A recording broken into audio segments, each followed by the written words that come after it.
Asamblea escuchará un discurso del primer ministro de la República Islámica de Pakistán, Su Excelencia Imran Khan.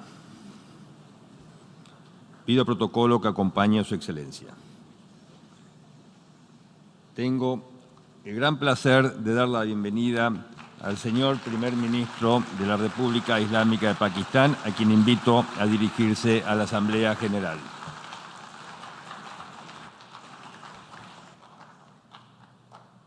Bismillah ar-Rahman ar-Rahim. Iyyaka na'budu wa iyyaka nasta'in. Mr. President, Honorable